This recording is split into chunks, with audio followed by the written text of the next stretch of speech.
va a dar comienzo una sesión extraordinaria de la Real Academia de Bellas Artes de San Telmo. Pero como de alguna forma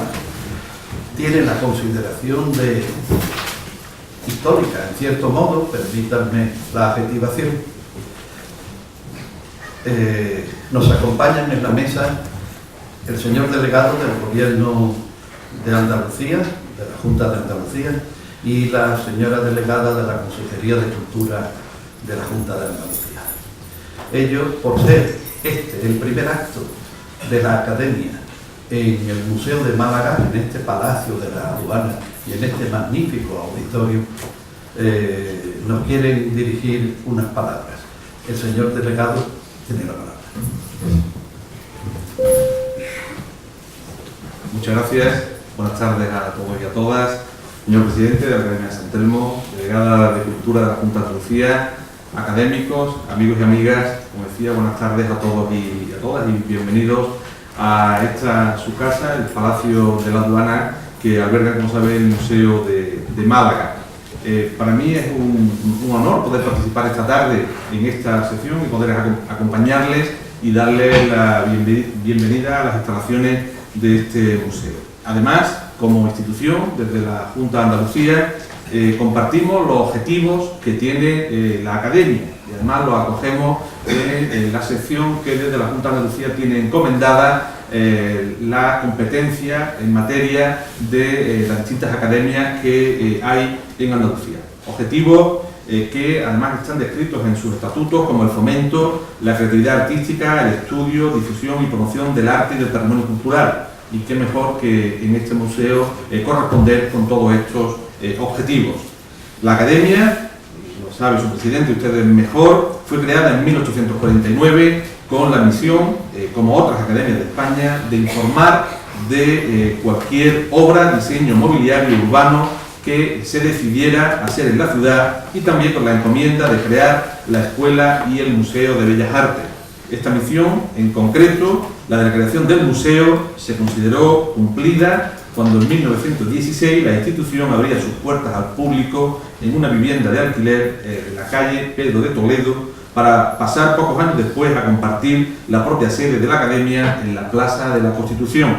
Mucho tiempo ha discurrido desde entonces, y aunque el Museo de Bellas Artes de Málaga adquirió al comienzo del siglo XX personalidad jurídica propia como institución estatal, regida por su propio patronato, la relación entre la Academia y el museo siempre se ha mantenido en una estrecha colaboración hasta el día de hoy, acogiendo además el Museo de Málaga, los fondos de Bellas Artes y el Archivo y Biblioteca de San Telmo. En reconocimiento a esta estrecha colaboración, tanto el Ministerio de Educación, Cultura y Deporte como la Consejería de Cultura de la Junta de Andalucía han ratificado la presencia con espacios propios de la Academia en este Palacio de la Aduana, sede desde diciembre del 2016 del Museo de Málaga. Hoy, por tanto, es un día importante. La Real Academia de Bellas Artes de San Telmo celebra su primera actividad en la Aduana, y ambas instituciones estrechamos unos lazos que son históricos y a los que, desde luego, auguramos un largo y próspero futuro. En nombre de la Junta de Andalucía, tanto la delegada como yo, pues queríamos darle la bienvenida a este Museo de Málaga y desear pues, que tengan una feliz un feliz acto y que bueno, será el principio de otros muchos en este Palacio de la Aduana. Muchas gracias.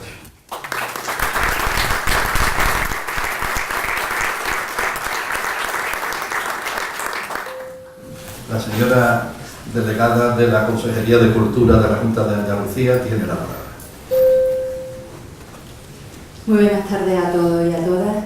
Presidente de la Academia, delegada del Gobierno, directora del Museo, en definitiva a todos. Bueno, me sumo a las palabras del delegado del Gobierno. Bienvenido a esta que es vuestra casa, al Museo Provincial de Málaga, que debe ser no solamente la casa de la Academia, sino la casa de la cultura de todos los malagueños. Con vuestra ayuda y con vuestra colaboración, seguro que vamos a conseguir uno de los objetivos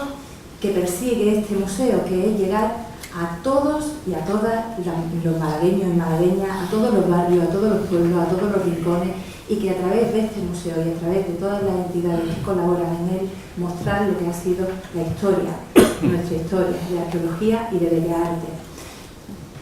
Es una alegría ver este salón lleno, es una alegría teneros aquí en un acto tan significativo como el nombramiento de un académico. Es un lujo teneros aquí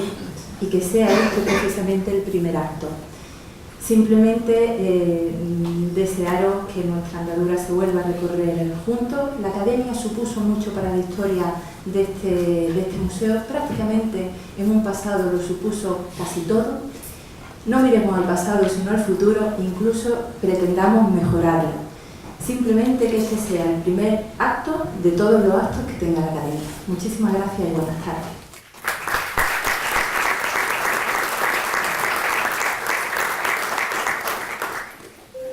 Muy brevemente me van a permitir que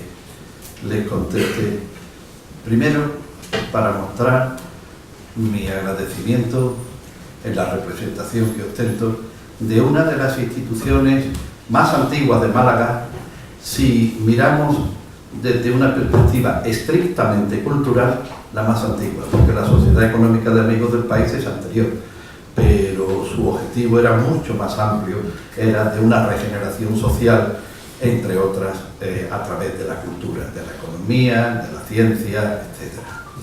Estrictamente cultural, digo, la más antigua es la Academia, no es una cuestión de competencia, es una cuestión de decisión.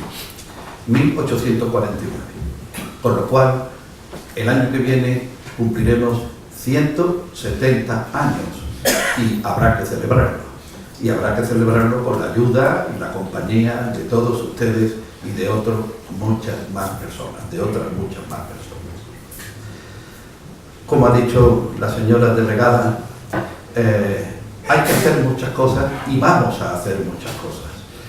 Las academias son un lugar de excelencia, deben serlo. En las academias se reconoce a quien ha dedicado toda una vida al estudio, al amor a las artes, a ejercerlas, a cultivarlas y a estudiarlas. Pero no pueden ser solo eso. En su origen nacen para suplir muchas carencias de otras instituciones, pero hoy las academias deben ser lugares abiertos al público, abiertos a la sociedad. No pueden serlo solo el lugar donde se reúnen aquellos que estudian, que practican el arte, que lo llevan a cabo, sino que también han de expandir sus conocimientos para toda la sociedad. Esa es una obligación que tenemos y esa es una obligación que la Academia de Bellas Artes de San Telmo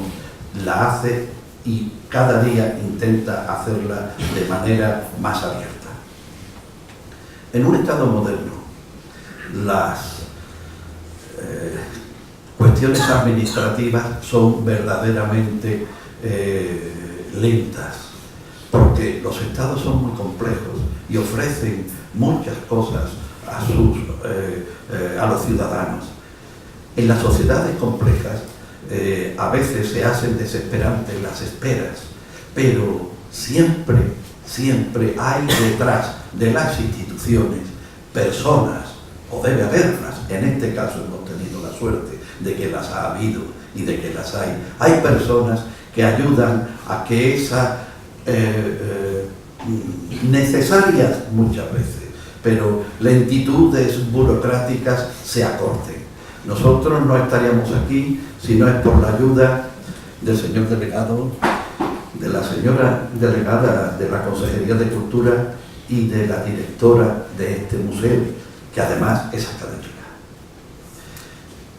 Eso lo agradecemos muy especialmente porque hay que salvar siempre muchas barreras para poder llegar a incardinar. Hay diferentes administraciones, cada una tiene una visión de las cosas y nosotros ya por fin estamos aquí. Cada día haremos más cosas y cada día haremos que sumemos fuerzas para poder servirles mejor, porque eso es lo que tenemos que hacer. Principalmente eso es lo que tenemos que hacer. Así que, como ha dicho con otras palabras la señora delegada, esto no es sino el comienzo de una bella amistad y colaboración. Muchas gracias.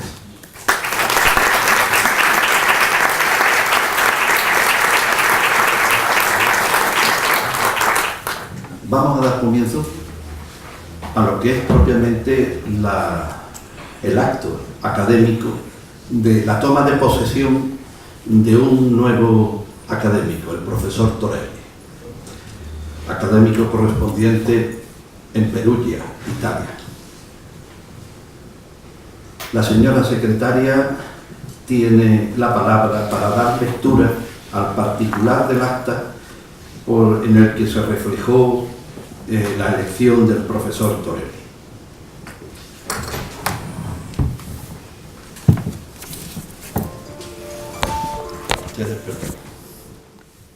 Con la venia del presidente. ¿Se oye o no? Por favor. Bueno. ¿Ya? Con la venia del señor presidente,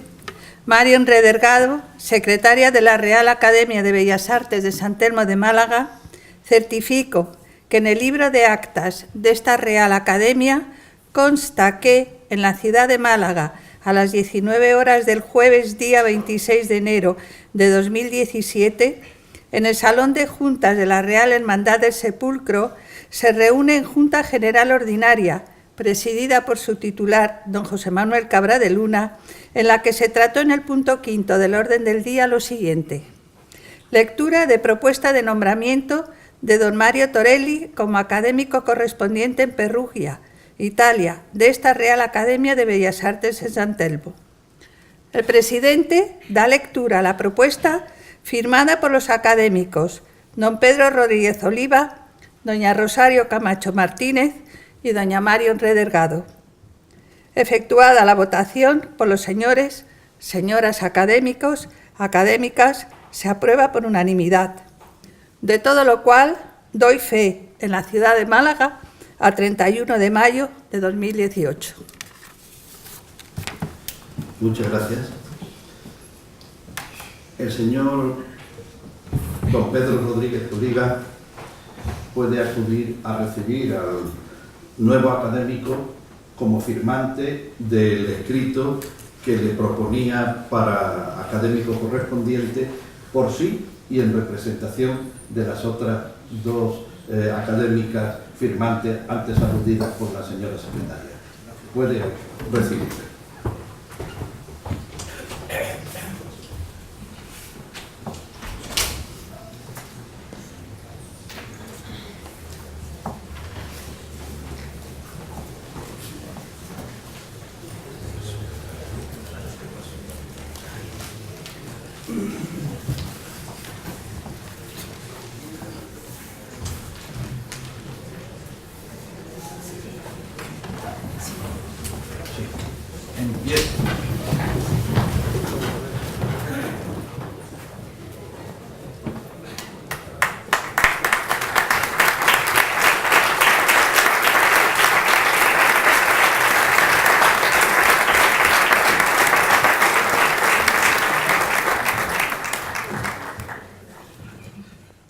Excelentísimo señor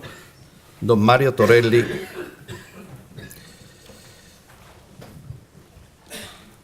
esposa del mismo, profesora doña Pilar León, autoridades académicas y políticas, académicas y académicos de nuestra institución, señor director, presidente de la Fundación Málaga, arqueólogos y arqueólogas que nos acompañan, señoras y señores. Hoy, como he dicho antes, es un día fasto para nuestra academia, y lo es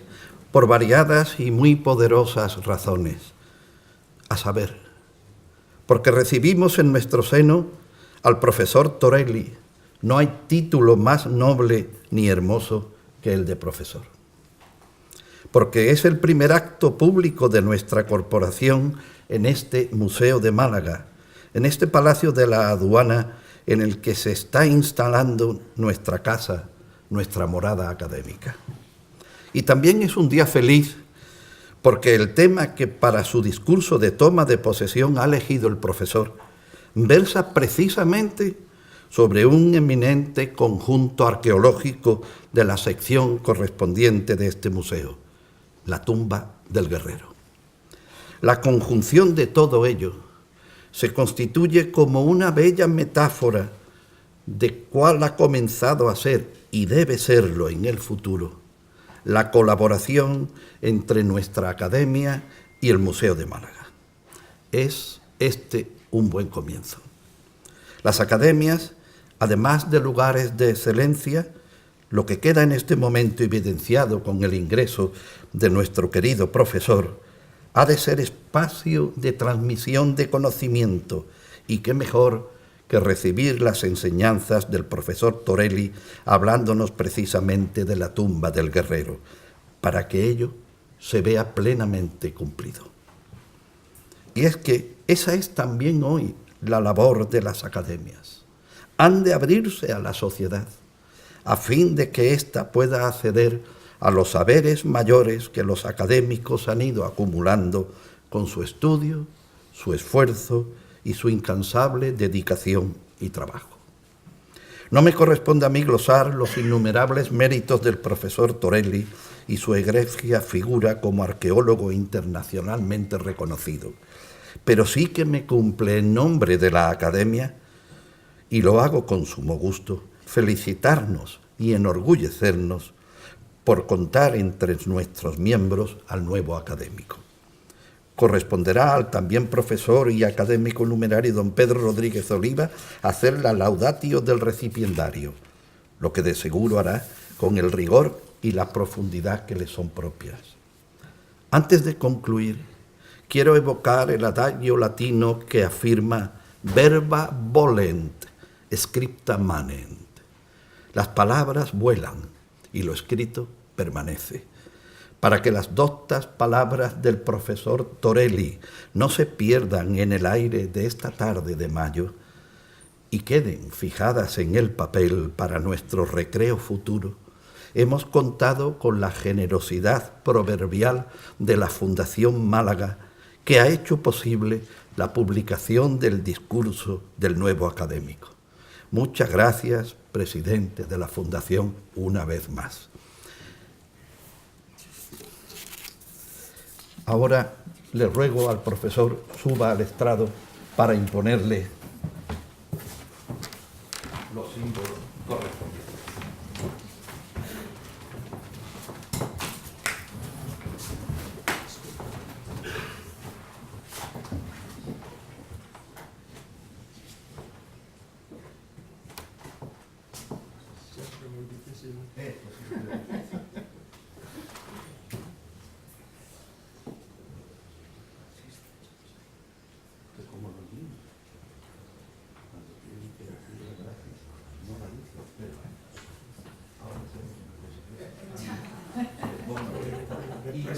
Luego la cambiamos. Muy bien. Muchas gracias. Y ahora le digo, reciba estos símbolos en señal de que desde ahora pertenece como académico correspondiente en Perugia, Italia, a esta Real Academia de Bellas Artes de San Telmo. Y con ello asume el compromiso de fomentar la creatividad artística, así como el estudio, difusión y promoción de las artes y del patrimonio cultural, histórico-artístico y medioambiental, y muy particularmente de la pintura, la escultura, la arquitectura, literatura, música y artes visuales. Sea bienvenido a nuestra academia.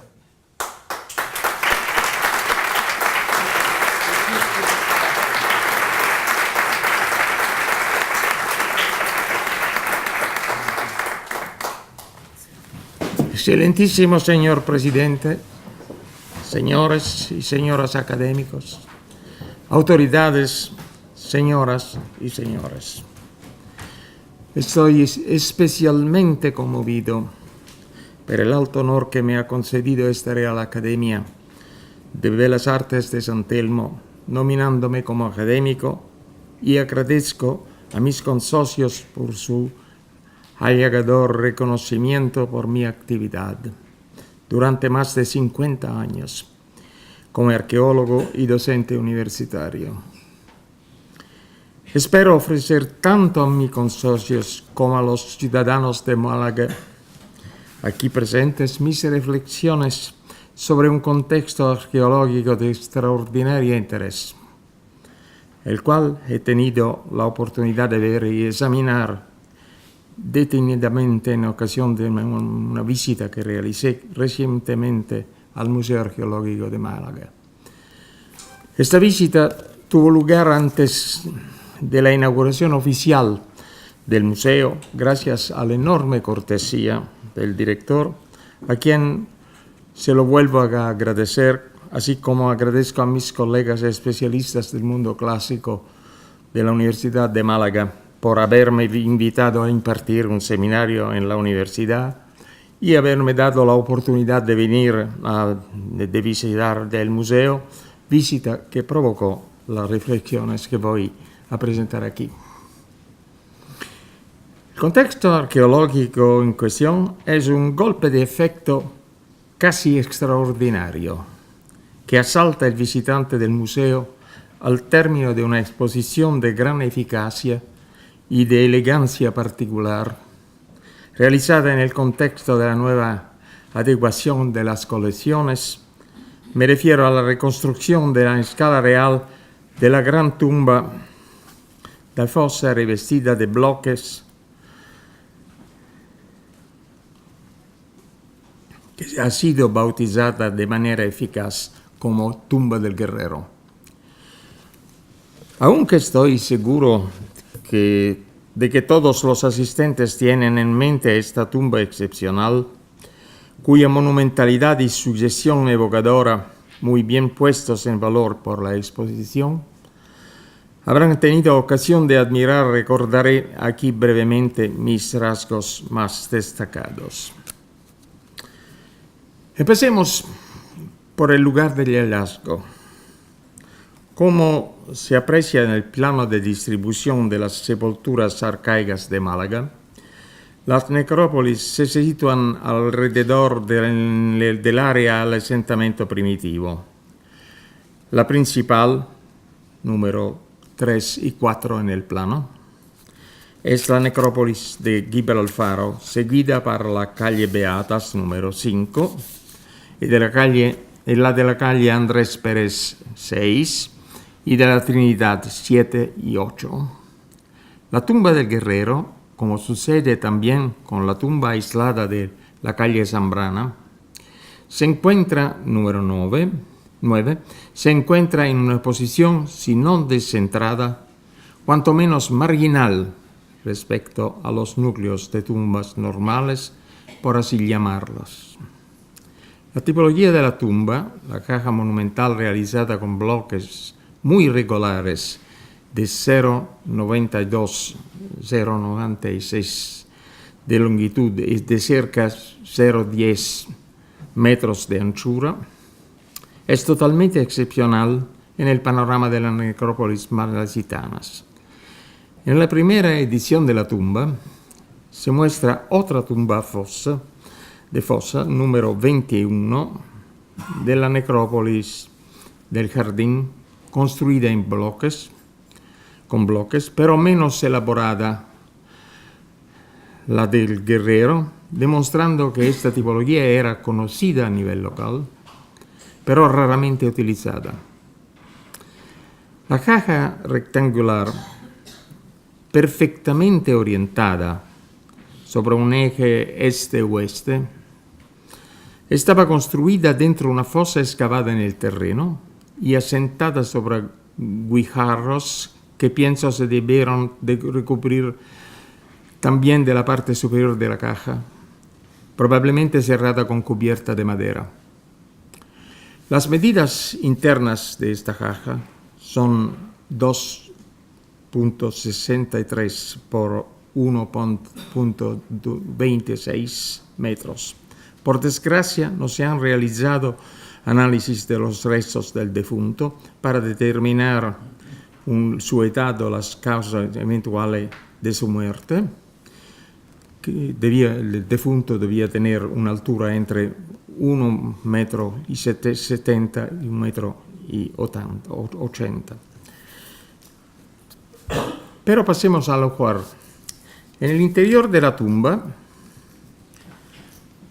estaba el esqueleto de un inhumado con el cráneo al oeste, afectado por los procesos tafonómicos postexposicionales internos.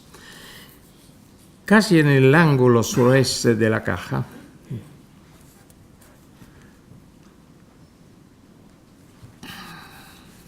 en el lado derecho del defunto, se apoyaba una punta de lanza, doblada evidentemente con el objetivo di inutilizarle, número 1 della planta.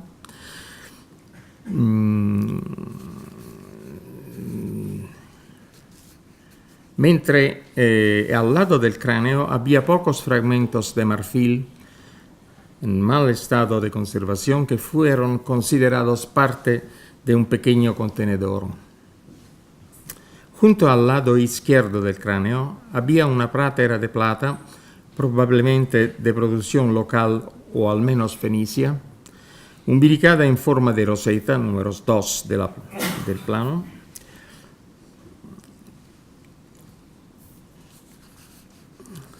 Una forma imitada frecuentemente por los toreutos griegos, sobre todo greco-orientales. Contiguo al plato había un sello engarzado en una pieza de oro unida a una anilla para suspensión bajo.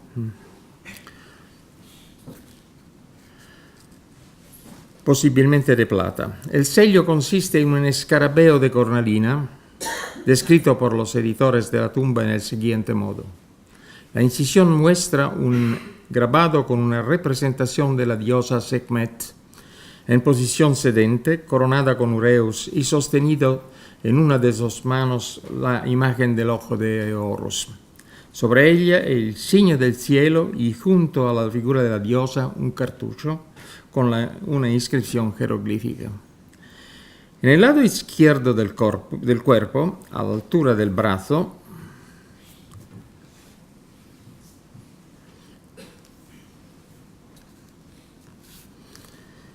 los arqueólogos han detectado trazas circulares de madera. Por último, claramente desplazadas por un proceso postdeposicional, se encontraron, número 3, dos varillas de plata de circa 15 centímetros de longitud, una paralela y muy cercana al muro oriental y la otra a poca distancia, pero casi perpendicular al mismo muro. Estas varillas estaban rematadas por dos cabezas hemisféricas huecas.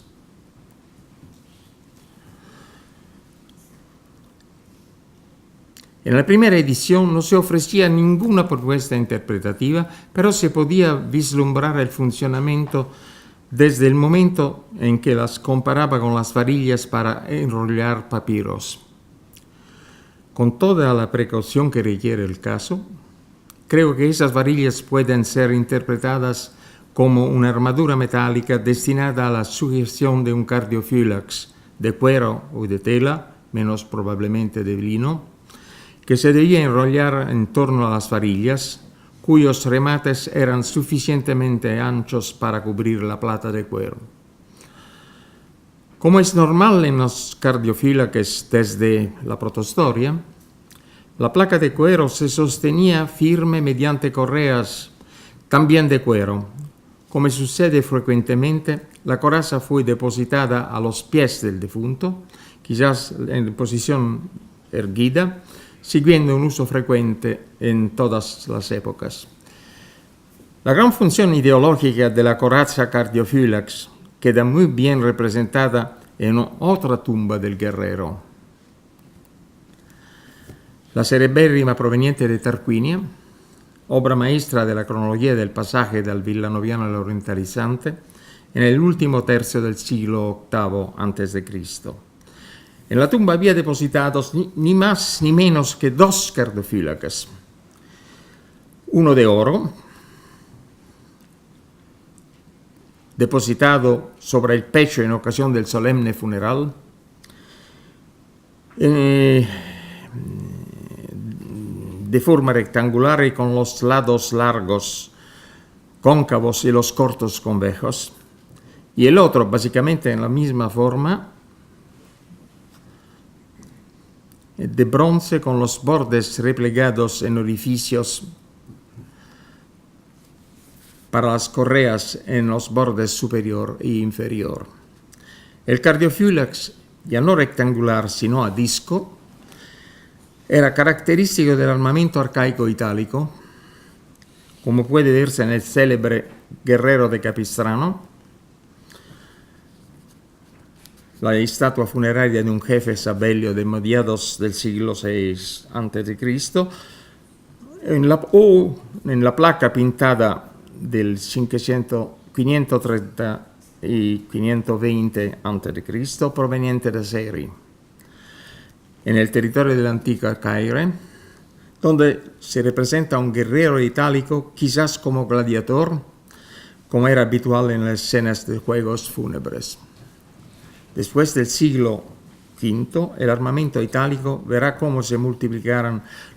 por tres los discos cardiofílax superpuestos a una coraza de cuero única que llevaban puesta los guerreros, como veremos en breve. En el exterior de la tumba había un yelmo griego de tipo corintio y un timeteron de tipología fenicia con doble recipiente, probablemente para la quema de aromas diferentes. Citación. Sobre este tipo de timeterio fenicio en cerámica podrían citar algunos ejemplares similares de Cádiz. Este tipo de piezas han aparecido en hallazgos submarinos en los alrededores de la punta del Nao, en la entrada del antiguo puerto de Gadir y el llamado canal Bahía Caleta, donde se suele situar el templo de Astarte en las fuentes literarias, Afrodisias, Insula Iunonis. En el exterior de una tumba de sillares de fines del siglo VI, aparecida bajo la caja del obispo,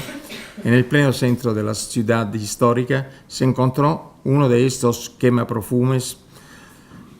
cerámicos que aún conservabas, como en nuestra tumba del Guerrero de Málaga, restos de las brasas de su último uso. Los editores de la tumba malagueña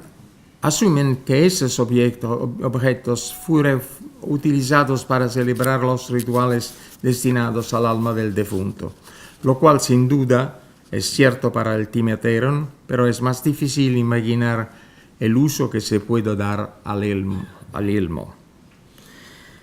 Creo que solo puede darse una respuesta. El yelmo debía ser expuesto como signum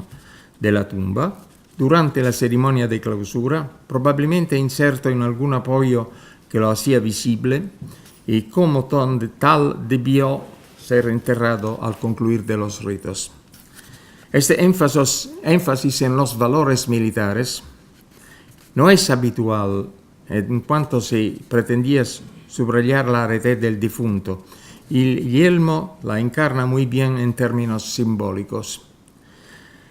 De hecho, conocemos sématas funerarias conformadas por esculturas de corazas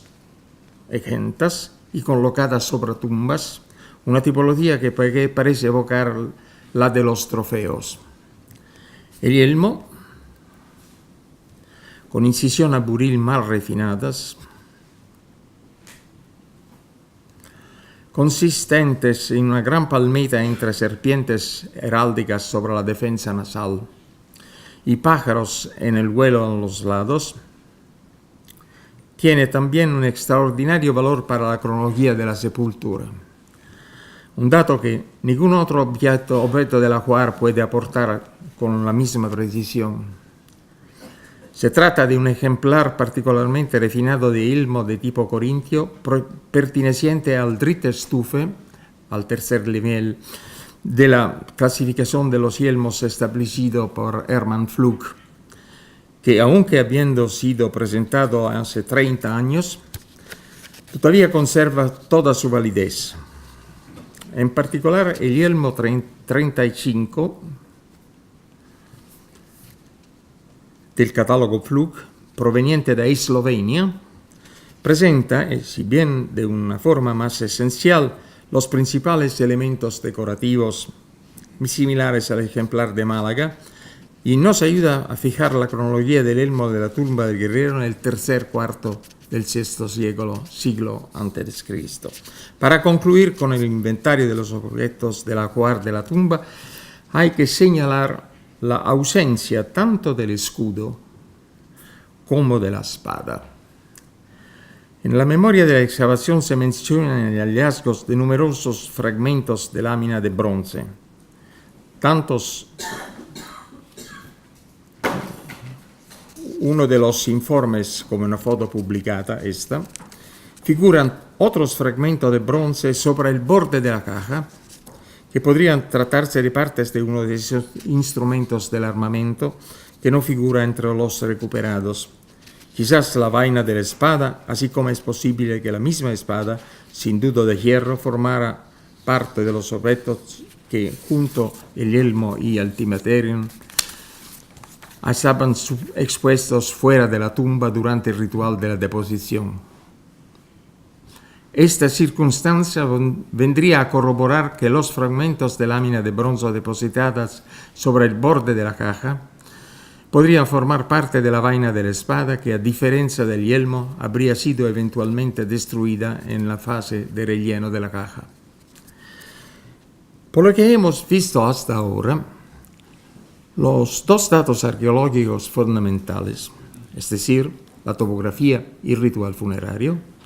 de carácter muy marcado y privado, por cuanto sabemos, de paralelos en el panorama funerario malaquitano de época arcaica, constituyen un primer indicador de la condición social del defunto, que ha sido definido por los primeros editores de la tumba como un aristócrata. Esta definición es posible desde el punto de vista teórico, aunque no se puede excluir que la monarquía siguiera todavía con vida. Por cuanto sabemos por las fuentes y la arqueología sobre la situación política y la estratificación social de las colonias fenicias en época arcaica, nacida a sus inicios y de Málaga en particular, considero más bien difícil que se hubiera afianzado ya una aristocracia, que en las colonias fenicias de Occidente, a juzgar por los eventos mejor conocidos de Cartago, emerge claramente como clase general solamente a consecuencia del expansionismo de la ciudad iniciado con las campañas de Marcos. Si intentamos descifrar los códigos muy específicos de la ideología funeraria del defunto, considero, como ya se ha apuntado, que él aparece a primera vista como un individuo que desde el punto de vista social y cultural no está plenamente integrado en el cuerpo ciudadano, a diferencia de cuanto podemos reconstruir del resto de necrópolis conocidas. Tanto el rito funerario como los ajuares de las tumbas de las necrópolis arcaicas malaquitanas son bien diferentes, a la vez que es absolutamente evidente la marcada ideología de connotación guerrera del inhumado en la tumba del guerrero, privada de paralelos en el ámbito fenicio. En esta dirección señalaban varias particularidades del ajuar: la colocación junto al difunto de la punta de lanza y, si he acertado con mi reconstrucción, el tórax de cuero o otro material precedero a los pies, el mensaje explícito de la imagen del sello, la diosa egipcia de la guerra Sekhmet. La exposición de gran eficacia desde el punto de vista ideológico del yelmo corintio en el momento del entierro y de los rituales de despedida en el exterior de la tumba, exhibido evidentemente con énfasis, visto el alto nivel de la manufactura, y presentado en la ceremonia final de las exequias como si fuera el propio difunto, al cual el Timiaterion incensaba sus aromas y de cuya cualificación el mismo yelmo era la manifestación parlante. Acerca de esta cuestión, podemos recordar las imágenes grabadas en objetos protohistóricos, siglo VIII, fabricados en Etruria, y de fuerte impacto ideológico, así como los yelmos mismos o los cinerarios, también los yelmos grabados sobre los voladizos de la cubierta de un gran sarcófago en forma de templo, procediente de la tumba número 26 de la necrópoli del centro sicano de Monte Saraceno, quizás la más antigua, la antigua Mactorion, en el centro de Sicilia, datable en el 460 a.C. Puesto que las necrópolis de Málaga no se constata la existencia de un grupo social definible como aristocrático, a la luz de la evidente visión de fuerte ideología militar y de riqueza, parece imponerse una conclusión. Como nos ha parecido inmediatamente, tanto a mí como a mi esposa, también ella arqueóloga, que como yo mismo compartió las experiencias significativas de estudios realizados en el año 70 y 80 del siglo pasado, de la arqueología italiana en el campo entonces novísimo de la ideología funeraria, la hipótesis que satisface todas las características que hemos expuesto hasta ahora es que el difunto sepultado en la tumba del guerrero fuera un jefe mercenario fallecido mientras estaba al servicio de la joven comunidad malaquitana. Como respaldo a esta hipótesis, presentaré dos casos análogos de ritual funerario fuera de la norma aceptada en una época y lugar dados, con evidente acentuación del mensaje guerrero en sepulturas atribuibles a individuos dedicados al oficio de las armas. El primer ejemplo la ofrece la tumba del guerrero del 520-10 a.C., descubierta en la necrópolis de la Osteria en la ciudad etrusca de Vulci. De manera excepcional, una fosa,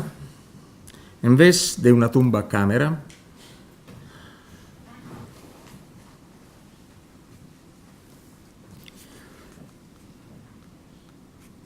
que era el sepulcro habitual de las clases adineradas.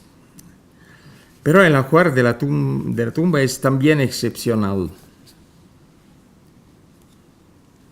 constituido por una panoplia completa de un guerrero en armamento hoplita, consistente en armas de hierro, una pareja de lanzas y una espada, en bronce, el gran escudo circular, espinilleras y yelmo morión con paragnátides decoradas con refugiados con una representación de la emboscada de Aquiles a Troilo, además de un servicio de simposio entero también de bronce, un stamnos, una patera mesónfalas, 3 nabelcannen, 2 olpes, un simpulum, un colador, un timiaterion y 2 vasos áticos, entre los cuales destaca una ánfora panatenaica a la derecha. Junto a sus armas fastuosas,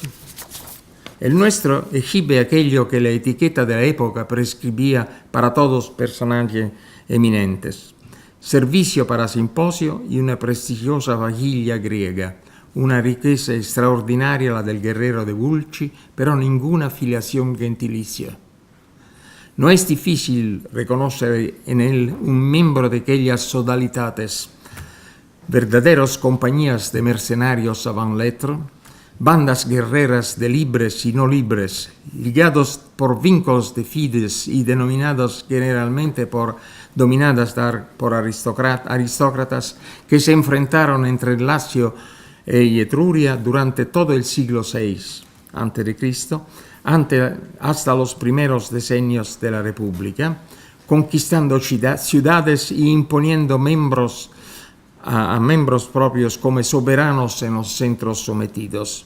Esto es que sucedió a Roma con Servio Tullio,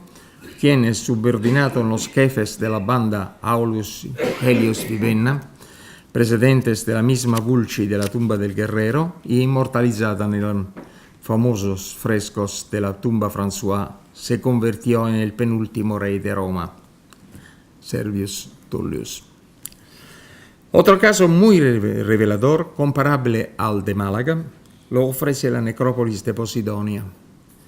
en la localidad de Gaudo, uno de los principales cementerios de la ciudad. Los ajuares de las tumbas del siglo V de los griegos de Posidonia,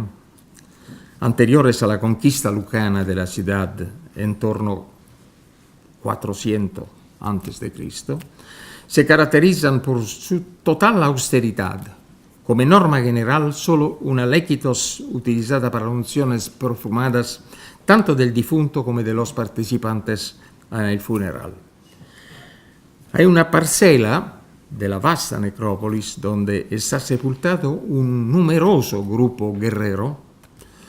con característico armamento lucano y una notable cantidad de vasos, tanto pintado como de verniz negro de fábrica ática y local de los últimos decenios del siglo V a.C.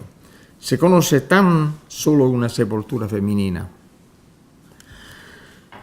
Les enseño a título de ejemplo uno perteneciente a un jefe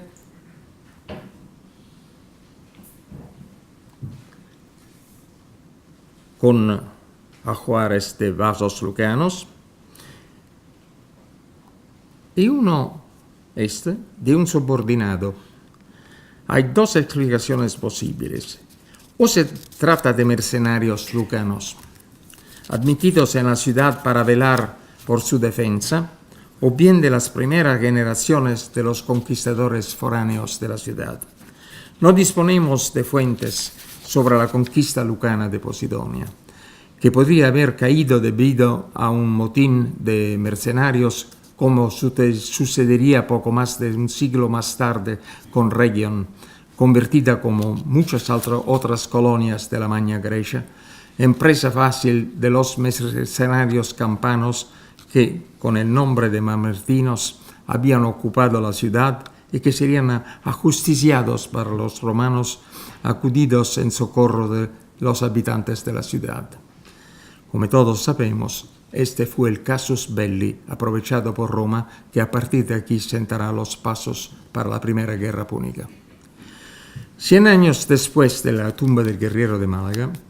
los mercenarios estarán entre los principales protagonistas de los sucesos militares, de la agitación política y sobre todo del colapso de las colonias griegas de la Magna Grecia y de Sicilia. Cartagineses, soberanos helenísticos, las ciudades más ricas del Mediterráneo contarán para sus guerras principalmente con ejércitos a sueldo que a menudo, además de gracias a las escasas noticias de las fuentes, son conocidas por las monedas, en mayoría de plata, acuñadas en el nombre del etnos de pertenencia. A diferencia de sus soldados, los jefes mercenarios, como el guerrero de nuestra tumba, uno de los primeros en materializarse en la documentación arqueológica, consiguen de vez en cuando surgir entre la niebla de la historia enteramente militar, como sucede al jefe samnita a los órdenes de Cartago, que dejó en Xures Safas, en Túnez, esta suntuosísima coraza de bronce dorado, preciosísima ópera de un toreuta griego de Siracusa o de Taranto, que transformó los 3 cardiofílaques de la coraza samníticas en un grupo decorativo excepcional compuesto por 2 rosetas helenísticas bajo un pórtico y concluido en la parte inferior por una cabeza de Atenea que recuerda la Partenos de Fidia. Era un oficio peligroso, el del mercenariado, pero seguramente también muy rentable. Gracias.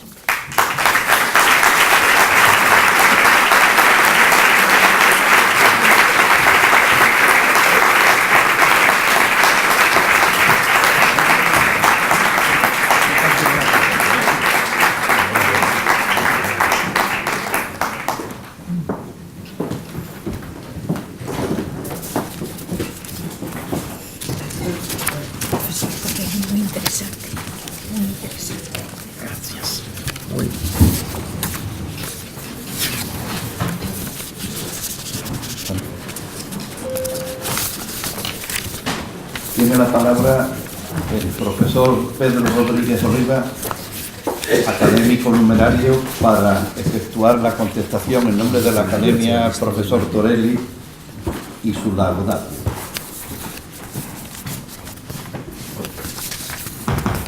Muchas gracias, señor presidente. Señoras y señores académicos,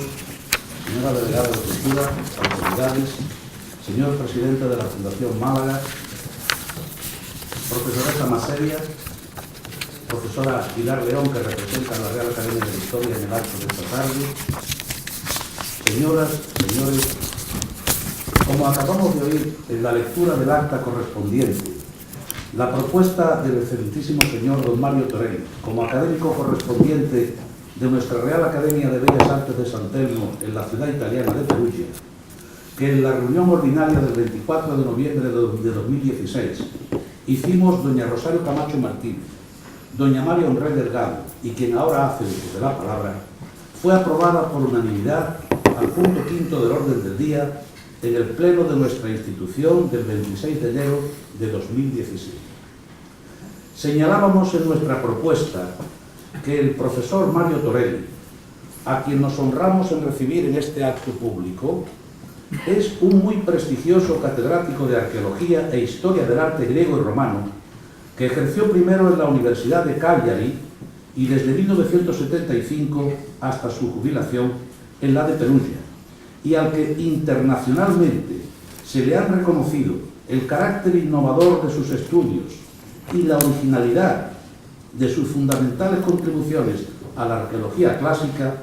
al serle concedido en la edición de 2014 el Premio Internacional Balsan en su área de Letras, Ciencias Sociales y Arte, como saben, uno de los galardones científicos más prestigiosos a nivel mundial, y que en su caso le fue entregado personalmente por el presidente de la República Italiana en un solemne acto celebrado en el Palacio del Quirinal el 20 de noviembre de 2014. Como profesor visitante ha ofrecido el profesor Torelli numerosísimas conferencias e impartido seminarios en varias de las más prestigiosas universidades de los Estados Unidos, Canadá, Inglaterra, Francia, y en otras universidades y centros de investigación de Alemania, Suiza, Checoslovaquia, Bulgaria, Rumanía, Dinamarca, Finlandia y Australia. Mantiene además excelentes relaciones con varias universidades y centros de investigación de España y ha tratado en varios de sus estudios aspectos de interés de la arqueología española. Torelli pertenece a aquel grupo de arqueólogos que se formó en la Universidad de la Sapienza en Roma, a partir de que en 1957, en su Facultad de Letras, ocupara la cátedra de Arqueología Ranuccio Bianchi Bandinelli, un auténtico y profundo renovador de esos estudios en la Italia de su tiempo. En torno a aquel maestro figuraban junto con Torelli nombres que, como en su caso, tanto habían de aportar a lo largo de toda la mitad del siglo XX a los avances de la arqueología clásica como una ciencia histórica. Citemos, entre otros, a Adriano Larregina, Filippo Quarelli, Fausto Sedi, Antonio Giuliano, Bruno D'Agostino, Andrea Carandini y algún español, como es el caso de mi maestro Alberto Balí, que desde las universidades de Santiago y Valladolid, donde ejerció su magisterio, se encargó de divulgar e inculcar en sus discípulos aquellos apasionantes métodos de análisis que había aprendido de su admirado conte Bianchi Bandinelli.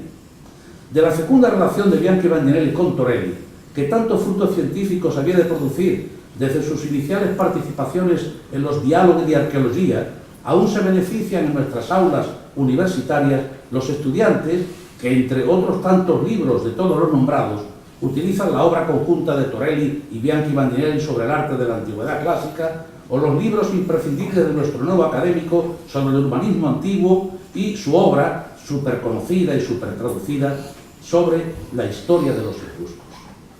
En un principio, los intereses de Mario Torelli estuvieron centrados esencialmente en el mundo etrusco, tema al que dedicó su tesis de licenciatura y su doctorado sobre la ciudad de Faleri, y que le dirigió el afamado etruscólogo Massimo Palotino, pero también tuvo relaciones científicas importantes con Brelli o con el feniciólogo Sabatino Moscati, aunque pronto otra figura eminente, en este caso de la epigrafía,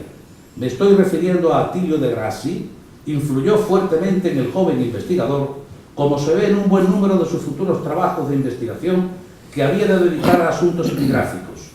Hizo numerosas excavaciones, las primeras el año 57 en la villa de Nerón en Subiaco, y en la ciudad de Trébola Mutuesca, la actual Monteleone de Sabino, y el año 60 se marchó a Egipto formando parte de la misión italiana que, como en tantos otros países, incluido el nuestro, atendió la llamada de la UNESCO para salvar en lo posible algunos de los lugares arqueológicos de Nubia que iban a quedar sumergidos bajo las aguas del Nilo. Torelli, vuelto a Italia, excavó en numerosos lugares, en Vélez, en la necrópolis delle Quattro Fontanili, y fue profesor asistente muy joven en el Centro per l'Antichità e la Storia dell'Arte del Vicino Oriente, donde poco después, tras obtener una plaza de arqueólogo inspector en la Soprintendenza all'Antichità della Etruria Meridionale, trabajó en el Museo de Villa Giulia y excavó con resultados muy afortunados en el territorio de Cerveteri, en el Santuario Etrusco de Minerva, en Santa Marinella, en el Templo Rural de Bantia, en el Santuario de Porta Cerere, en la ciudad etrusca de Vélez, en el de la Stata Mater, también en Vélez, en la localidad arqueológica de Gavisca, a la que ha dedicado parte de su tiempo en sus excavaciones, ese importante antiguo puerto de Tarquinia, y en el santuario extraurbano de Afrodita en Pestum, así como en el de Demeter en el ágora de Heraclea Lucana. Su producción bibliográfica es amplísima, con más de 12 decenas de libros, muchos traducidos a las principales lenguas, incluida la nuestra, y centenares de artículos científicos y comunicaciones a congresos que se extienden a numerosas áreas del mundo etrusco, griego, romano, de los pueblos de la Italia prerromana, abarcando asuntos muy diversos de iconografía, epigrafía, análisis de fuentes, economía, antropología y otros variados aspectos históricos de la época clásica, temas que siempre ha abordado desde clarividentes ángulos sociales, ideológicos e institucionales que han hecho de nuestro nuevo académico un referente ineludible a nivel mundial en la investigación del mundo clásico.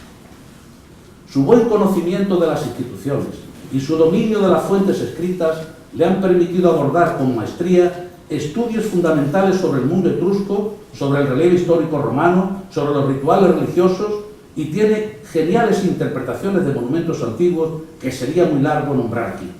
Pero entre sus publicaciones, que son larguísimas, hay que destacar su aportación en una revista creada por él el año 91, Ostraca Rivista de Antiquità, en la que verdaderamente se aporta hasta nuestros días novedades de importancia y de alta calidad científica. Debemos destacar, finalmente, que la solidez que caracteriza su vasta obra de intelectual comprometido no está reñida con su cercanía al público lector de prensa. Aspecto este de la actividad de Torelli, de la que son buena muestra sus abundantísimas colaboraciones aparecidas en varios periódicos italianos con asiduidad, destaco las que escribía en El Messaggero de Roma, en La Stampa de Turín, y en esos artículos periodísticos nuestro académico hace gala del mismo carácter reflexivo y de claridad de ideas que refleja el conjunto de su obra bibliográfica, de la que podríamos decir aquello mismo que Giulio Carlo Argan opinaba sobre las publicaciones de su maestro Bianchi Bandinelli, al que consideró, y cito textualmente, un autor bravissimo nel disegnare sintesi di epoche intere. Además, también se debe señalar que en aquellos de sus trabajos en los que traza un cuadro general de aspectos concretos de la época clásica, Mario Torelli nunca prescinde de abordar las cuestiones con minuciosidad y precisión. En esto último, sigue con fidelidad el lema de una de las academias romanas a las que pertenece. La antigua, fundada en 1603, y muy prestigiosa, Galileo fue uno de sus miembros, la Accademia Nazionale dei Lincei, cuyo eslogan mínima curas y máxima vis, es decir, si quieres alcanzar los mayores resultados, presta atención a las cosas más pequeñas. Recuerda cuánta atención y detalladas observaciones debe aplicar, como él lo ha hecho siempre, todo investigador a sus análisis científicos. Asimismo, Torelli ha sido comisario de un buen número de exposiciones arqueológicas celebradas en varias ciudades italianas, demostrando en ellas su gran conocimiento y su profunda preocupación por la divulgación y la conservación de los bienes culturales. En esta ocasión, el profesor Torelli ha tenido la gran deferencia para con nuestra ciudad y con esta academia de elegir como tema de su Lectio Magistralis unas consideraciones valiosísimas que a partir de ahora permiten una mejor comprensión de ese gran monumento de este museo que es la tumba del guerrero. Un monumento arqueológico excepcional de la Málaga del siglo VI que se expone en este museo y que es resultado de unas excavaciones de arqueología urbana realizadas en el centro histórico de la ciudad, en un solar cercano al ejido, entre las calles Jinete y Refino, por un grupo de arqueólogos profesionales de la empresa Arqueosur, entre los que cabe nombrar a los colegas Cumpial, David García, Sonia López, Pedro Sánchez Bandera y un gran número de colegas que con ellos han trabajado en ese descubrimiento. ¿Qué duda cabe que este hallazgo realizado en 2013 corresponde a uno de los grandes descubrimientos arqueológicos de la Málaga fenicia, como en otro tiempo lo fueron, para el caso de la Málaga romana, los bronces de Malaca y Salpensa descubiertos en 1851, hallados precisamente en un sitio no muy alejado de donde se ha encontrado esta tumba, o el gran descubrimiento de 1951 del Teatro Romano de la calle Alcazabilla. Aunque resulte reiterativo, concédanme que insista en una observación que evidentemente, como acabamos de oír, no ha escapado a la perspicacia de un investigador tan avezado en los análisis de la ideología funeraria antigua como es Torelli. A diferencia de los hallazgos funerarios producidos al construirse el túnel del Mundo Nuevo o los de los Campos Elíseos en el antiguo camino de Vélez sobre la Corracha, que incluso podría llegar a interpretarse como parte de una misma necrópolis de larga duración y extensión, esta tumba del guerrero es un enterramiento aislado y en una época como es el siglo VI, en que en esta región las necrópolis fenicias se caracterizan por una gran concentración y número de tumbas. Por mucho que pueda argumentarse que hay otros hallazgos de tumbas de cronología cercana, no demasiado lejos de aquel entorno de la zona del ejido. Ese carácter de tumba aislada conduce a reafirmar esa conclusión a la que ha llegado Torelli, de que el individuo allí enterrado era alguien, cito sus palabras, no plenamente integrado en el cuerpo ciudadano. Y quizá se trate, cito sus palabras, de un jefe mercenario fallecido mientras estaba al servicio de la joven comunidad malaquitana. Como la pieza más singular de todas las halladas en esta excavación de la calle Jinetes es el casco de tipo corintio, debemos hacer notar que el de la tumba malagueña podía, a pesar de sus distintas cronologías, ponerse en relación con los otros tres cascos de bronce, también de tipo corintio, que se conocen en tierras andaluzas. El más antiguo, segunda mitad del siglo VII, es el recuperado en 1938 en las aguas del río Guadalete, cerca de Jerez de la Frontera, seguido del encontrado en la ría de Huelva, que es de hacia 550-525, y que lleva una decoración de palmetas en los ángulos exteriores de la apertura de los ojos y de flores de loto en los laterales. Hay un tercer casco, también de hacia la mitad del siglo VI, que se dice que procede de la desembocadura del Guadalquivir, cerca del santuario de la Algaida, en Sanlúcar de Barrameda. Pero a diferencia del caso malagueño, que como acabamos de oír del profesor Torelli, es un elemento claramente indicador de la connotación guerrera del inhumado, he aquí el acierto del título que le dieron sus descubridores a esta tumba, los otros cascos que acabo de nombrar han de interpretarse mejor como esbozos ofrendados a las divinidades de las aguas fluviales, bien por marinos o mercenarios griegos, bien por comerciantes fenicios o incluso por gentes indígenas, como en este sentido también han apuntado algunos investigadores. Es difícil hablar de este casco griego de Málaga sin referirnos a otra pieza singular, como es el asa de bronce que representa a un efebo con toros androsopos en sus manos y que apoya sus pies entre una pareja de aladas arpías, que se dijo procedía de la zona de la Alcazaba, que en su día estudió Antonio Blanco y que se ha venido considerando un producto de la torética etrusca. Ahora, precisamente en un trabajo muy reciente, la autora italiana Hilde Hila, en un reciente trabajo en las Madrides Mitteilungen, considera que las particularidades que ofrece este asa de bronce indican que se trata de la obra de un toreuta greco-oriental emigrado a una de las colonias focenses de Occidente. Esto vuelve a traer a colación ese tema tan repetido y de tan difícil resolución que transmite Estrabón, de que algunos pensaban que Málaca era la misma Mainaque, la última hacia Occidente de las ciudades de los focenses, cosa que el geógrafo de Amasia, con razones, no aceptaba, pero identificación a la que asimismo se refiere Rufo Festo Avieno en uno de los versos de su Hora Marítima, tomándolo de una fuente mucho más antigua, cuando dice que Malaca, flumen urbe cum cognomine, el río de Málaga con la ciudad del mismo nombre,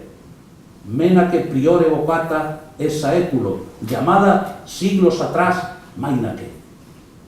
Al recibir ahora en este acto al profesor Torelli, queremos agradecerle su generosa aceptación para integrarse en nuestra corporación.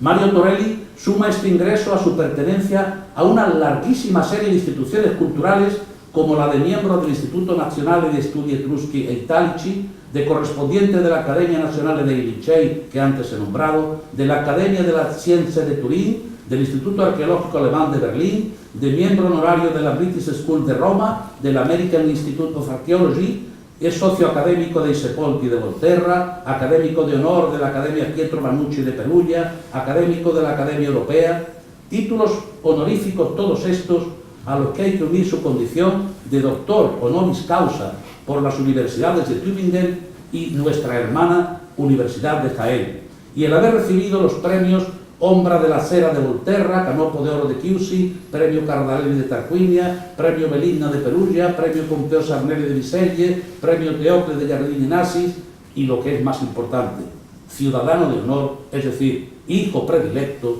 de las ciudades de Bansi, Cortona y Pompeya.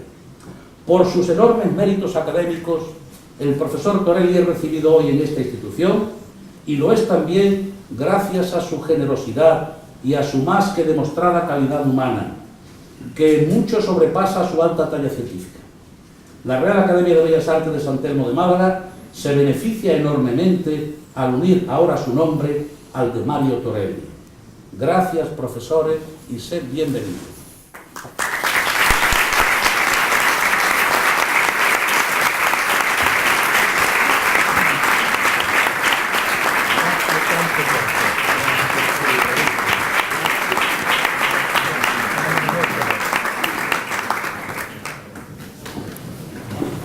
Muchas gracias, profesor Rodríguez Oliva. Reiteramos, profesor Torelli, nuestra bienvenida y a todos ustedes nuestro agradecimiento más efusivo y pedirles que nos acompañen con este mismo entusiasmo en la asignatura que acabamos de comenzar en el día de hoy. Es el primer acto, como he dicho, que la Academia celebra en este maravilloso Palacio de la Aduana, en este Museo de Málaga, y reitero las gracias. Se levanta la sesión.